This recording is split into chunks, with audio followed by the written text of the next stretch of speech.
student. Today's fourth topic is वाच्य. वाच्य means प्रधानता. ठीक है. वाच्य क्रिया के उस रूप को कहा जाता है जिसके द्वारा किसी वाक्य में कर्ता, कर्म या क्रिया यानी भाव में किसी एक की प्रधानता का बोध हो. यानी पूरा सेंटेंस उसी को फोकस कर रहा हो, वही उसके अंदर सेंटर पॉइंट हो, वही उसके अंदर प्रधान हो. वाच्य के प्रकार तीन हैं.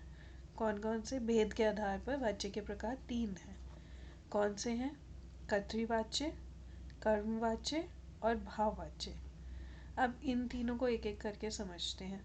अगेन ये भी अव्यय की तरह आपको सेपरेट कहीं पे भी नहीं देखने को मिलता है, लेकिन कंसेप्ट हिंदी ग्रामर का हमें कोई भी नहीं छोड़ना है, सो दैट आपके हर एग्ज़ाम में वो काम आए.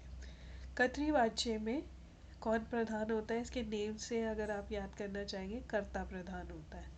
कर्मवाच्य में कर्म प्रधान होता है, यानी जो काम को कर रहा है, जिससे काम हो रहा है. भाव जिसमें क्रिया की प्रधानता होती है. सबसे पहले कर्तृवाच्य देखते हैं जिसमें कर्ता प्रधान होता है. फर्स्ट सेंटेंस है राम सेब खाता है. अब इसमें कैसे पता चलेगा कि कर्ता की प्रधानता है? क्योंकि अगर मैं इस सेंटेंस में से सेब को हटा दूँ, ठीक है, अगर मैं इस सेंटेंस में से सेब को हटा दूँ तब भी मेरा सेंटेंस अपने आप में एक मीनिंगफुल आंसर देगा. कैसे? राम खाता है. ठीक है, हमें पता चल गया राम खाता है या सीता खाती है, लेकिन मुझे ये नहीं जानने की आवश्यकता है कि वो क्या खाते हैं. ठीक है, तो इसमें कर्ता प्रधान हो गया, यानी ये आपको पता चल गया कि अगर मैं राम हटा दूँ, सेब सिर्फ ये लगाऊँ कि सेब खाता है, तो नहीं पता चल रहा है, सेंटेंस अपने आप में क्लियर मीनिंग नहीं दे रहा. लेकिन अगर मैं ये कह दूँ कि सेब वर्ड मैंने हटा दिया, तो मैं डायरेक्टली अपने आप में सेंटेंस जो है अपना मीनिंग दे रहा है, राम खाता है या सीता खाती है.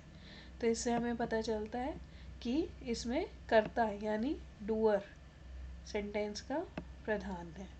ठीक है, एक और सेंटेंस देखते हैं. रमेश पुस्तक पढ़ता है. अब इसमें आपका जो सब्जेक्ट है यानी कर्ता है वो ये है. ठीक है, पढ़ता है ये आपका भाव है यानी क्रिया, और क्या काम हो रहा है? ऑब्जेक्ट क्या है? पुस्तक. ठीक है, तो अगर मैं पुस्तक हटा देती हूँ तो रमेश पढ़ता है ये अपने आप में कंप्लीट मीनिंग दे रहा है. राम रोता है, इसमें हमारे पास सिर्फ संज्ञा है और क्रिया है, और अपने आप में ये सेंटेंस कंप्लीट है. तो इसमें कर्ता ही मेन हो गया. अगर मैं राम को हटा दूँ तो ये सेंटेंस अपना मीनिंग खो देगा. रोता है नहीं पता. ठीक है, ऐसे माँ कपड़े धो रही है. अब माँ सब्जेक्ट है, यानी माँ इस काम को कर रही है, कर्ता ये है. अगर माँ ही नहीं धोएगी तो माँ वर्ड हटाने पर धो रही है. क्या धो रही है? कपड़े धो रहे हैं. कौन धो रहा है? हमें नहीं पता. ठीक है, तो सब्जेक्ट के हटने पर यानी कर्ता के हटने पर अगर सेंटेंस का मीनिंग ना निकले तो समझ जाइए वो कौन सा वाच्य है? कर्तृवाच्य है, यानी उसमें कर्ता ही प्रधान है. मैं बोझ उठा सकता हूँ. मैं हटाने पर इस सेंटेंस का मीनिंग इनकम्प्लीट हो जाता है. लेकिन अगर मैं बोझ हटा दूँ, मैं उठा सकता हूँ. ठीक है, कुछ भी उठा सकता हूँ, टेबल चेयर जो भी है. ठीक है, तो ऐसे शब्द जिसमें ऐसे सेंटेंसेस जिसमें कौन प्रधान हो? कर्ता प्रधान हो, वो कौन से वाच्य कहलाते हैं? कर्तृवाच्य. नेक्स्ट आपका आता है कर्मवाच्य, जिसमें कर्म की प्रधानता हो.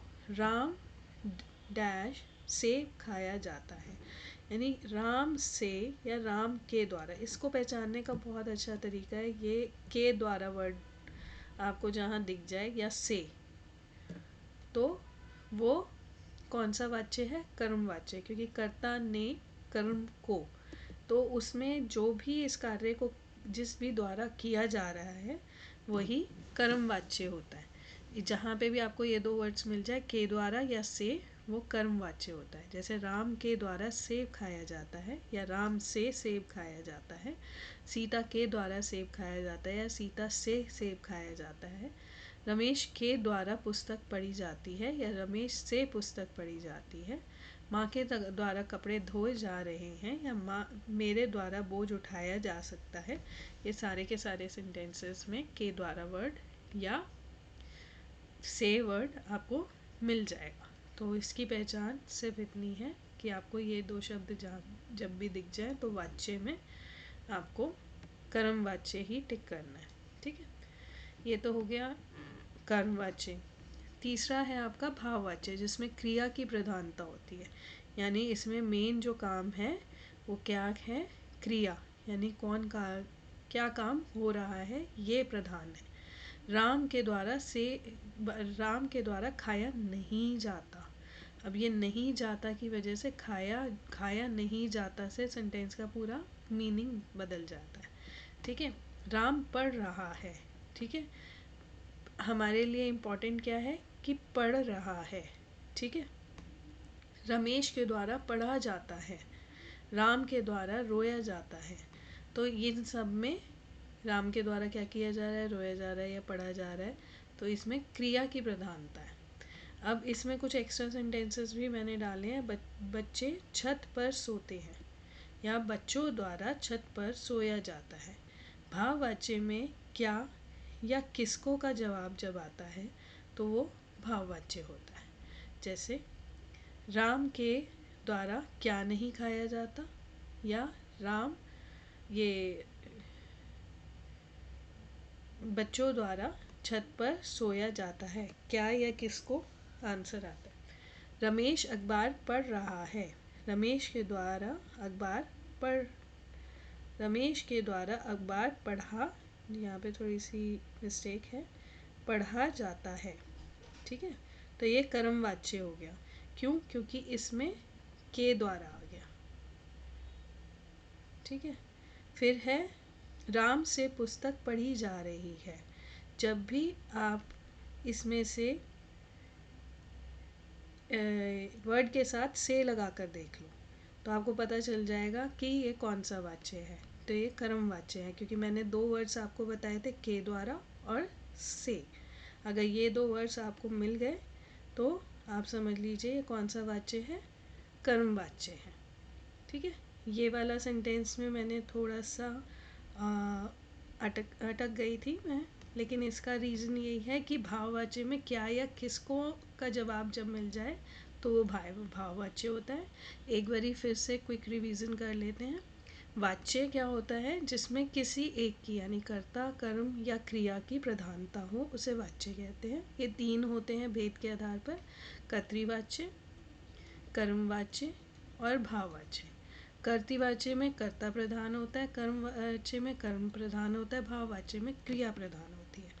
कर्ता प्रधान में कर्ता ही मेन डूअर यानी सेंटेंस के बारे में बताता है। कर्मवाच्य में के द्वारा या से वर्ड आपको मिलेगा तो वो कर्मवाच्य है। और भाववाच्य में क्या और किसको आंसर जब आपको मिलेगा तो वो भाववाच्य है। That's it for today. Thank you.